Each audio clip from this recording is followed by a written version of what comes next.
नमस्कार साथियों, जय भीम। मैं जितेंद्र कुमार पहाड़ी और आप लोग देख रहे हैं DS4 वॉइस। मैं आज बात करूंगा मानवर कांशीराम जी के उसी किताब के चौथे भाषण का जो उन्होंने 4-5 फरवरी 1996 को चंडीगढ़ और उसके पास जो है महालपुर में दिया। ठीक है, 4 फरवरी को चंडीगढ़ के सेक्टर 22 के नेहरू पार्क में पिछड़ा वर्ग सम्मेलन को बहुजन समाज पार्टी के तत्कालीन अध्यक्ष मानवर कांशीराम जी ने संबोधित करते हुए और जो है कहा कि अब वक्त आरक्षण मांगने का नहीं, बल्कि अब जो वक्त है वो आरक्षण देने का है।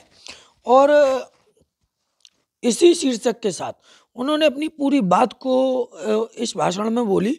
इस कार्यक्रम का जो आयोजन है वो पूर्व बसपा सांसद हरभजन सिंह लाखा और पूर्व में मतलब उस समय तत्कालीन प्रदेश के महासचिव थे जो पंजाब के, जो अभी वर्तमान में जो है माननीय बहन जी के द्वारा जिनको प्रदेश अध्यक्ष बनाया गया है पंजाब का, सरदार अवतार सिंह करीमपुरी, उनकी देखरेख में ये कार्यक्रम संपन्न हुआ। इस मौके पर जो है कांशीराम जी ने पिछड़े वर्ग के लोगों को संबोधित करते हुए कहा कि मानवर पिछड़ा वर्ग सम्मेलन था चूँकि, तो पिछड़े वर्ग को संबोधित करते हुए कहा कि पंजाब विधानसभा चुनावों तक दलित और पिछड़े वर्ग के लोग मिलकर इतनी ताकत बना दें कि प्रदेश में बसपा या जो है बहुजन समाज अपने बलबूते सरकार बनाने की स्थिति तक पहुंच जाए।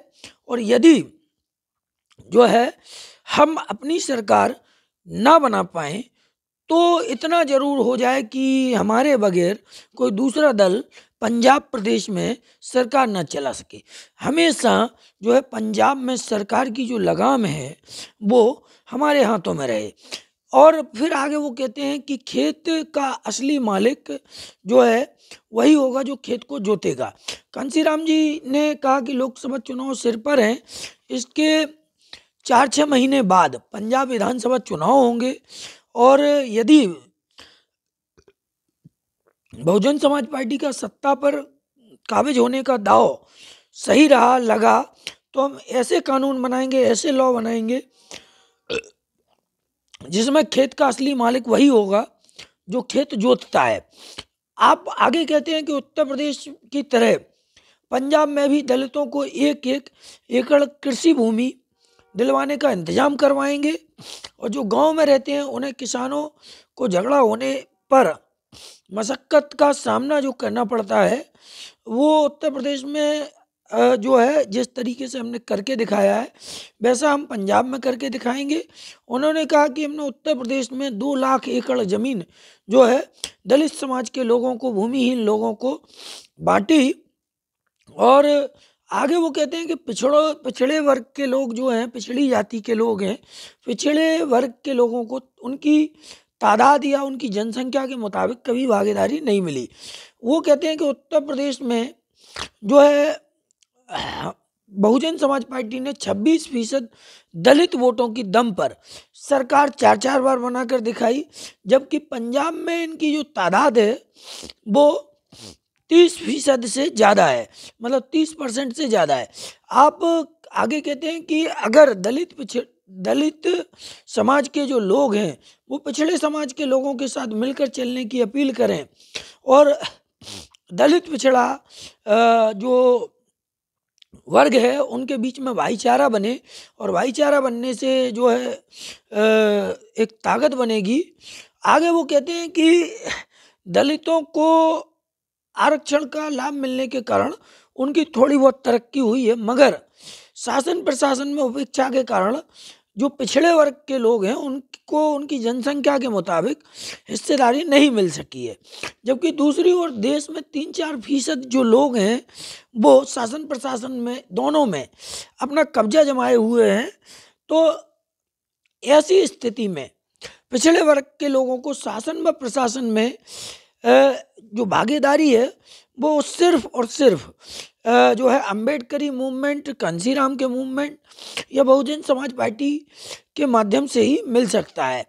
और ये हमने उत्तर प्रदेश में करके दिखाया।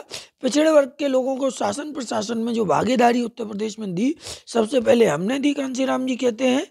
और जो है अगर हमें मौका मिला तो हम देश में भी उनको भागीदारी देते हैं। वो क्या देंगे? उन्होंने कहा कि पिछड़े वर्ग की आबादी लगभग 52% से ज़्यादा है, लेकिन उनकी देश के शासन और प्रशासन में जो हिस्सेदारी है वो मात्र 2% भी नहीं है।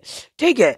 और वो कहते हैं कि हमने जब हमें मौका मिला, पिछड़ा वर्ग के लोगों ने दलितों के साथ भाईचारा बना करके उत्तर प्रदेश में हमें मौका दिया, तो हमने उत्तर प्रदेश में छत्रपति साहू जी महाराज एकेडमी बनाई, जिससे पिछड़े वर्ग के लोगों को एक नई राह मिलेगी।